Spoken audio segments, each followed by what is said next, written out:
जिसके टीवियों पर चल रही है, जिसके फेसबुक यूट्यूब पर चल रही है, जिसके मोबाइलों में चल रही है, घर में भले 5 मिनट शिव महापुराण की कथा चले, पर प्रतिदिन अपने मोबाइल को चालू कर 5 मिनट शिव पुराण चालू कर छोड़ दिया। घर में टीवियों पर अगर कथा आए तो भले सुनो चाहे नहीं सुनो, 5-10 मिनट उस टीवी को चालू कर छोड़ा करो, जिससे वो शिव महापुराण के शब्द हमारे घर के वातावरण को शुद्ध करें। प्रभु बाबा भोलेनाथ ने कहा, पार्वती जब चौसर खेलते समय तूने मेरे वस्त्र लिए, मैं जल क्रीड़ा करने के लिए, जल में तप करने के लिए बैठा, तप के करने से मेरे शरीर से पसीना बह निकला, उस पसीने से 5 धाराएं प्रकट हो गईं। उस 5 धारा से गंगा जी की गोद से मेरी ये 5 बेटियां प्रकट हुई है। पहली जया, दूसरी विषहरा, तीसरी शामली बारी, चौथी देव और 5वीं दोतली। ये 5 कन्या शंकर जी की 5 बेटियां।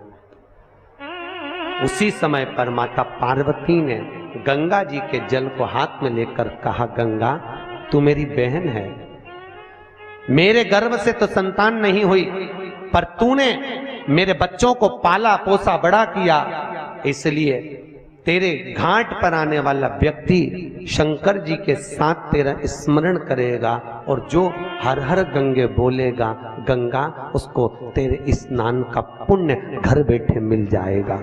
हर हर गंगे बोलो जम के। केवल गंगा के साथ उसी दिन से हर हर शब्द जुड़ गया और जिंदगी हो गई आपकी बोलते बोलते। आपको अभी तक नहीं मालूम होगा कि हर हर गंगे क्यों बोलते।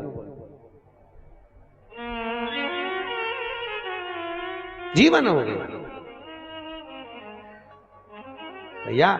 शिव महापुराण में एक एक संवाद है। चावल क्यों लगाना चाहिए, शिव जी को कंकु क्यों नहीं लगाया जाता। शंकर को कुंकू नहीं लगता, रोली नहीं लगती, क्योंकि भगवान शंकर जब एक बार बैठे थे तो एक भगत ने शिव जी का कुंकू अभिषेक कर दिया था। कुंकू अभिषेक करा, इतने में माता जगत जननी जगदम्बा उसी समय पर आ गई। पार्वती ने शंकर जी के ऊपर से रक्त की धार जब बहते हुए नीचे आई, भोलेनाथ जी के शरीर से रक्त बहता देखकर माता पार्वती को क्रोध आ गया। पार्वती ने उसी समय पर श्राप देना चाहा। शिव जी ने कहा, पार्वती उसने कुंकू अभिषेक करा है और तू श्राप दे रही है। पार्वती ने कहा, मैं जान नहीं पाई, पर भोलेनाथ आपसे वचन देती हूं कि आज के बाद आपके शरीर पर यह रक्त ना देखूं। इसलिए आज तक शंकर जी के शिवलिंग पर कभी कंकु नहीं चढ़ाया जाता, कुंकू नहीं चढ़ता। शिव जी को चंदन चढ़ेगा, हल्दी चढ़ेगी, अष्टगंध चढ़ेगा, गुलाल चढ़ेगी, अबीर चढ़ेगा, पर कुंकू शंकर को कुंकू नहीं। जैसे अधिक मास के महीने में, अब ये जो अधिक मास आ रहा है ना, आपके लिए तो लाभदायक है, समझ लो ये कथा। अधिक मास के महीने में जैसे पहले दिन का अधिक मास होता है, ऐसे 5वां दिन का जो अधिक मास होता है, पंचमी तिथि का, पंचमी तिथि का अधिक मास, शास्त्र कहता है कि जिसके घर में संपदा की कमी हो, पैसा आ ही नहीं रहा हो, सब दूर उलझ गया हो, बहुत टेंशन चल रहा हो, 3 साल में एक बार अधिक मास आता है। अधिक मास की पंचमी तिथि के दिन गन्ने का रस, गन्ने का रस जानते हो, ईख का रस, गन्ने का रस तुलसी जी के क्यारे में हाथ में लेकर 7 बार अपना नाम और गोत्र बोलकर छोड़ दो। जिंदगी में 3 साल में तो करोड़पति बनकर बैठ जाओगे, कभी लक्ष्मी की कमी नहीं आ सकती। अगला अधिक मास आएगा तो तुम तैयारी में बैठे रहोगे कि फिर पंचमी तिथि आए, फिर मैं गन्ने का रस डाल। केवल अधिक मास में होता है, अधिक मास के सिवा नहीं कर सकती, केवल अधिक मास, अधिक मास के अंतर्गत करें। और आपको तो मौका मिल रहा है ज्येष्ठ का अधिक मास है इस साल, बड़े प्रेम से आनंद लो। और हम तो निमंत्रण दे रहे हैं आपको कि अधिक मास में मुंबई में महेश्वरी समाज द्वारा विष्णु महापुराण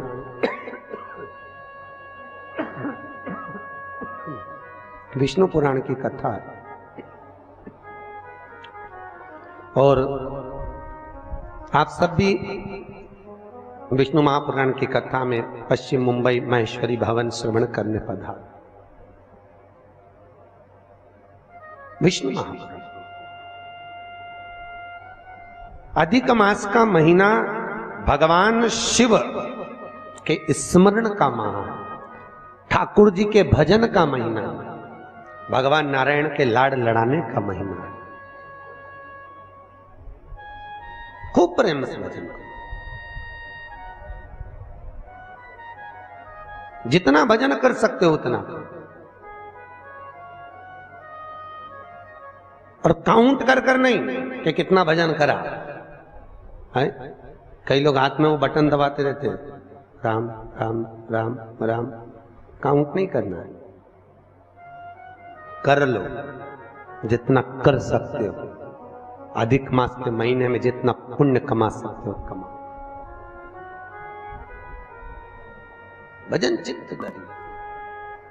आज शिव महापुराण की कथा कहती है, माता पार्वती के सम्मुख में पांचों कन्याओं को देखकर गंगा जी के सम्मुख में जब बात प्रसिद्ध करी, तब माता पार्वती से शिव जी ने कहा, ये मेरी 5 बेटियां हैं। पार्वती जी ने पांचों को गले से लगाया। भगवान भोलेनाथ बोले, पार्वती ये जल की तरंगों में प्रवाहित होने के कारण इनका शरीर सर्प की आकृति में रहेगा।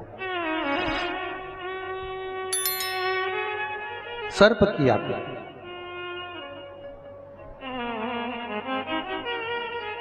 और वो 5 कन्या शंकर भगवान की 5 सर्प रूप की बेटियां हुई। सर्प रूप। आज भी नाग पंचमी के दिन घर के दरवाजे पर, घर के दोनों ओर, अब इधर पूछते हैं कि नहीं पूछते मालूम नहीं, पर नाग पंचमी के दिन 5 सर्प यहां बनाते हैं।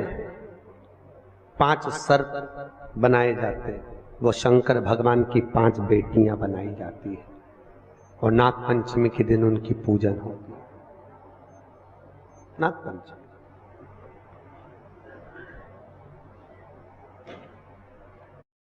ये गेम अगर भगवान शिव का सुखमूल स्थापित करने वाली है। भगवान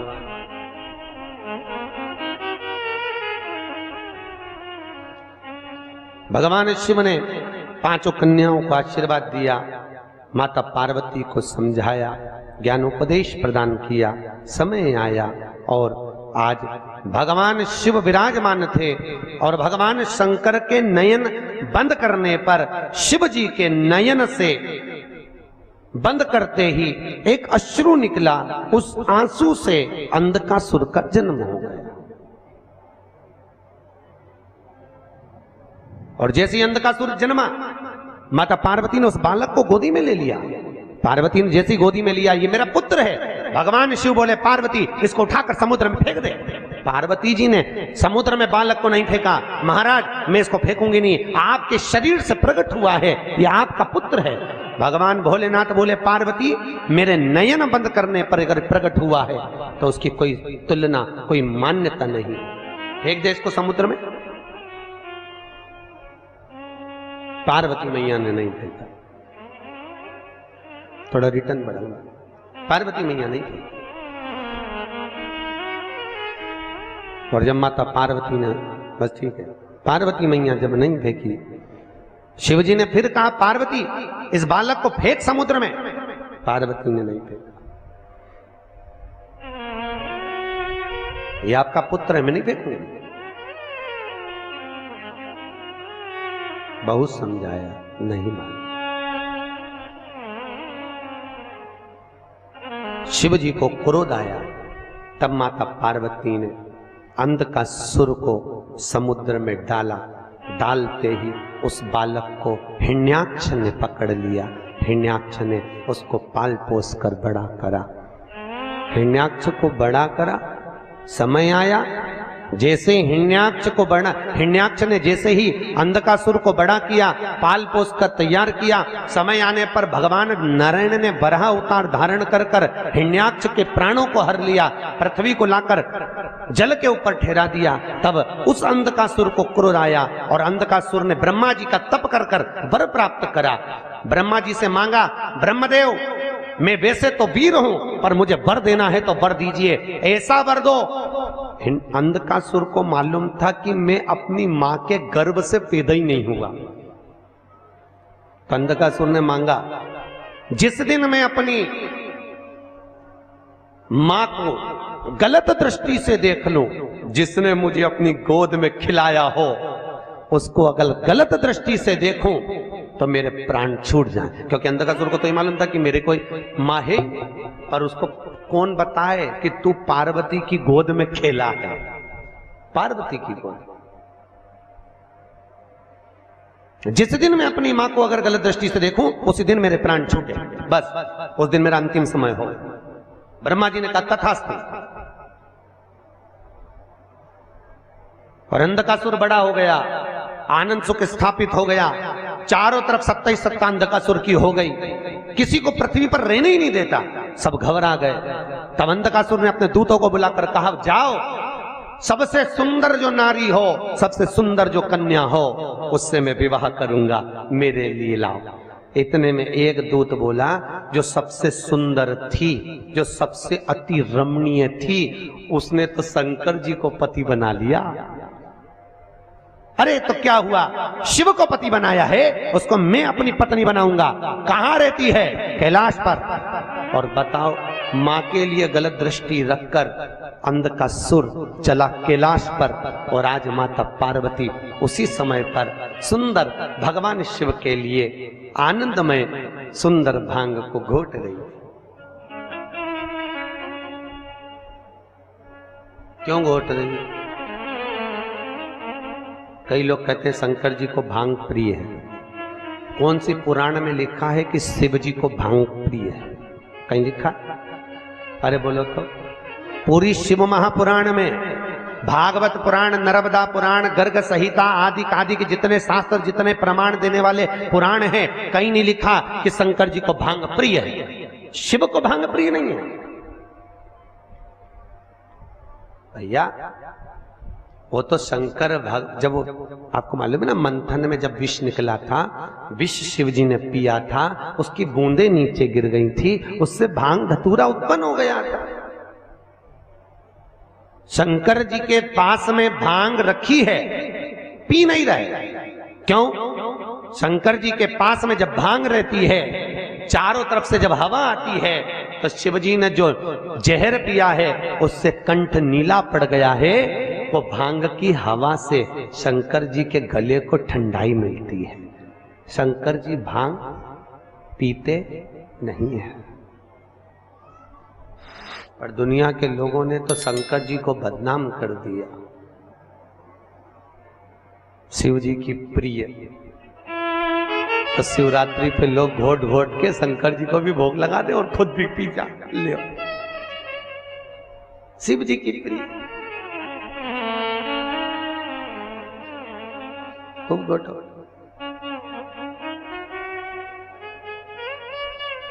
प्रियता ने समुद्र मंथन में अमृत किसके हिस्से में आया था? देवताओं। विष किसके हिस्से में आया? अरे बोलो, शंकर भगवान। जो अमृत पिए वो देव, जो विष पिए वो महादेव।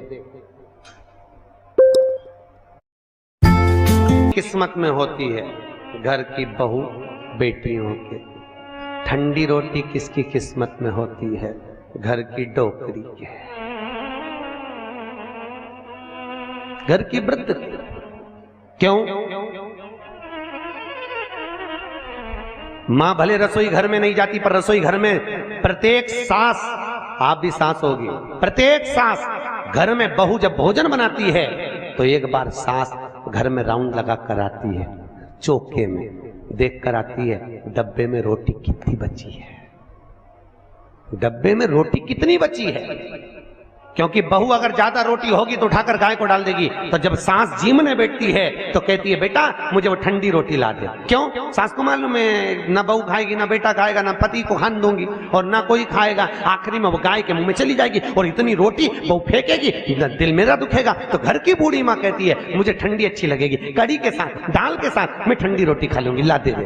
और बहू ने ठंडी रोटी लाके मम्मी को दे दी, माँ ने खा ली। उसी तरह क्या शंकर भगवान को अमृत प्रिय नहीं था? अरे बोलो तो, था ना प्रिय। अगर देवताओं को अमृत अच्छा लग रहा है तो भोलेनाथ जी को भी अमृत अच्छा लग रहा है। पर शंकर भगवान ने सोचा अगर मैं अमृत पीऊंगा तो विष कौन पिएगा? इसलिए एक काम करता हूं, तुम सब गर्म रोटी खाओ, मैं ठंडी खा लेता हूं।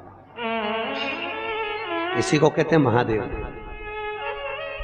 और मेरे भारत की भूमि की जो वृद्ध माताएं हैं, भारत के भूमि की जो बूढ़ी बूढ़ी माँ हैं, ये भी महादेव से कम नहीं है, जो रोज घर में विष को धारण कर रही है, रोज घर में कुछ ना कुछ घूंट पी रही है।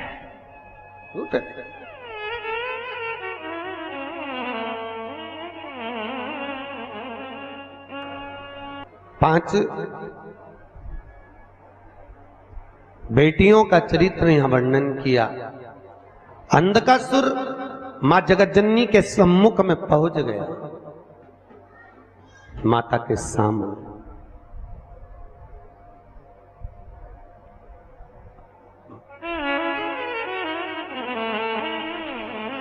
सभी देवियों में सर्व सुंदर अगर कोई देवी है, सर्व सुंदर, तो कौन? मां जगतजननी जगदम्बा। आपके यहां पर नवरात्रि में देवी बैठती है। अगर देवी जी की मूर्ति भी बैठती होगी ना तो आप उसको देखते रह जाओ, इतनी सुंदर मां की मूर्त होती है।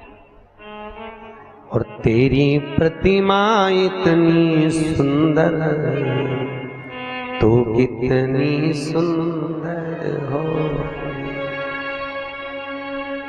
सोचो, माँ की मूर्त इतनी सुंदर है तो माँ कितनी सुंदर है। श्री शिवाय नमस्तुभ्यम। आप सभी शिव महापुराण की कथा को सुनिए और श्रवण कीजिए। श्री शिवाय नमस्तुभ्यम। प्लीज चैनल को लाइक करें, शेयर करें एंड सब्सक्राइब जरूर करें। श्री शिवाय नमस्तुभ्यम। श्री शिवाय नमस्तुभ्यम।